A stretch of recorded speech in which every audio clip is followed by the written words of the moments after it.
Hello and welcome to my YouTube channel. My name is Matthias Hacker, and for those of you who don't know me, I'm the founder of Hatchway Advisors, the premier advisory service for aspiring entrepreneurs helping people just like you start and grow their business. So if you're interested in business content or would like to learn how to start your business, please leave a like and subscribe. Today's video topic is actually the drop strategy. And if you're unfamiliar with the drop strategy, it's a great tool to decrease churn rate and increase cash flow for online business models. So if you're selling a course or have a community running, this is exactly for you. And it's actually a tool we have been implementing with already existing Hatchway clients and new business models that they have online. At the end of the video, I will also quickly talk about two questions I get asked recently by my clients. And I think they're quite useful to actually know and understand. So maybe you can implement them in your own business and actually help you succeed in the process as well. So what is the drop strategy? How does it actually help you decrease the churn rate of your subscription-based business model? And how does it actually help you increase cash flow? These are the topics we will be discussing today. So what better way to actually explain to you guys what is a drop strategy, but by actually giving a real life example. But before you actually get into the drop strategy and know if you can implement it, we must first consider two key things. The first and most important thing is that you need to have a subscription-based business model. That be either an online course with at least a subscription over a long run, or perhaps just a course that you're selling online that might have at least a 3-month plan, which people can pay over time. The second thing that you want to keep in mind is that if you have a community, this might also apply to you. Particularly if the community has some perks that you're giving out, or maybe has an online course in it as well, or you have something inside that's valuable for members that you might not want to give out straight away. So now that we know that you run one of these business models, let's actually deep dive into the example so you can get a better understanding on how the drop strategy actually works and why it might be beneficial for you. So now let's imagine that you have 10 different modules in your course, and each of them has its own characteristic and syllabus, and all together they make your online course. What happens if you're running a subscription-based model is that it's very easy for people to, pay for the first one of the subscription, consume all the course, and then leave right after. Meaning that you actually sold your course for less. And you want to be able to mitigate this because that means that your churn rate is actually quite high and your cash flow is very low. What the drop strategy tries to do is actually mitigate these two things. So what you want to do is actually mitigate these things. And how do you actually mitigate these things? Well, by implementing the drop strategy. The drop strategy, as the name suggests, is that over time, you're giving access to the content of your course. Particularly if you're in a subscription-based model, it's quite important because rather than someone just getting the 10 modules all at once, let's say each month they get 2 modules. So over a period of 5 months now, well, that student or client can consume the full course. This is super important because that means that your subscription, let's say, for example, 25 euros a month, will actually be times 5, meaning 125 euros rather than only 25 if someone is able to consume it all at once. This is super important because now you have the whole lifetime of the client, they're receiving the content bits and pieces, and you can actually upsell them in the process. So how do you upsell them, or how do you get them engaged? Or perhaps you even have the question of, well, what's stopping them actually from just leaving because they simply don't want to wait for the access? Well, now you upsell them and actually selling the full course for a specific price of your choice, that be higher or lower depending on your marketing strategy. And this is super interesting because now you, regardless of what you're doing, will actually sell the course for your desired price. So you're getting actually the full value of your course back.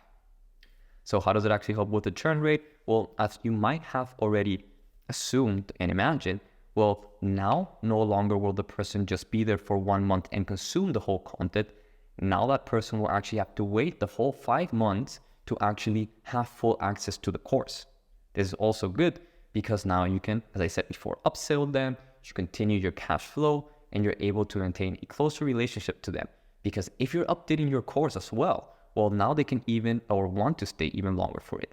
It also helps you and gives you time to actually improve your course over that 5 months period or add on new modules which might benefit you as well. Now, as you can imagine, this obviously also increases the cash flow because you're no longer receiving just one single payment and then they just leaving, but actually receive continuous payment over the period or duration of your course depending on how you divide it. This is actually quite nice because even if they want to actually just buy the course all at once, they can do that, or you can actually maintain them over a longer period of time. There's also something that you can implement in any community that you have, that be by Code AI, for example, which is a service provider for these kind of things. Well, there you can maintain them, communicate with them, actually let them know when the next drop is coming, and actually just help them feel more engaged, help them out, and actually make sure that they're actually consuming the content appropriately as well. Because if the client has to take the time to consume the content because they either way have to wait for them to receive the next one, or they will get a better learning experience because they can really soak in what they have learned rather than just skipping through the videos and just choosing what they want to learn. As you can see, this strategy is one worth looking at and perhaps even implementing. And if you do end up implementing it, I would love to hear your feedback and the response on it. And if you still have questions or want to learn more or want some advice for your business, then I suggest that you book your free 30-minute exploration call with me under thehatchway.com, where we'll actually take the time, sit down with you, listen to your business, and help you out the best we can. Now, that concludes the first part of the video. Now I actually wanted to look at 2 questions that I actually got recently from some of my clients, which I think might be worth listening to and my answer as well. And in the comments, let me know what you think as well. So the first question one of my clients asked me this week was, when is it the right time to hire the first person? And to be honest, it really depends on your business and how it's affecting you as a person and affecting your business. And that's because if you're actually taking in too many clients and it's hurting the actual benefits that your client is receiving or affecting the results of the client, then you probably will want to start considering hiring someone. The opposite side is whether you're actually feeling overwhelmed and you cannot take in more clients. That's perhaps when you want to start considering getting new people in. And having more clients does not necessarily mean to actually hire someone. That actually might mean that you have to increase your prices, so consider that as well. Another thing that you want to consider when hiring someone is whether that's actually going to help you with time management. So can they onboard clients? Can they make calls for you? Can they help you overall save time? And if they can, because you're so overwhelmed with how much time you're consuming in things that could have been done by someone else, then you might want to start considering it as well. The second question I got asked by one of my clients is, how much cash reserve should my business keep? Should it be 3 months? Should it be 6 months? Should it be a full year? Should it be more? And I'm going to be honest with you, that once again, it depends on your business and your business model as well. If you have a high intensive cash flow business model, then I would say that 6 months is more or less a good timeline to have, because that means that you can pick up something at around a 6 months timeline. So in 6 months, you can actually, progress once again and get started once again to make a cash flow continuous.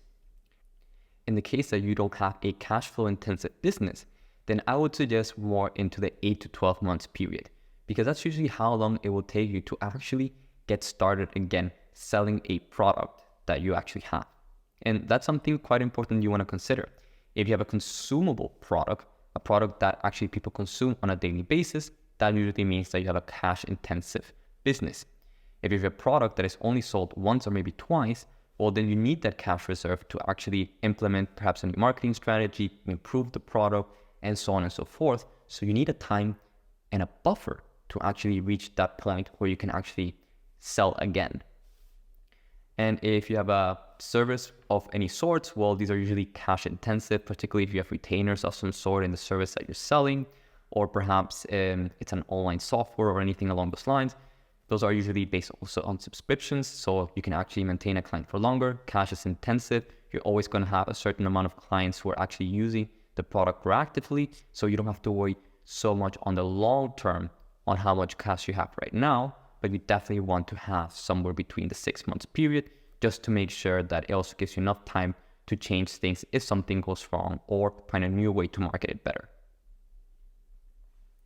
And that's it for today's video. I hope you liked it. And if you want to learn more about The Hatchway and the services I provide, visit thehatchway.com. And if you have any questions, leave them down in the comments. I'll be more than happy to answer them. And as always, please like and subscribe to this video.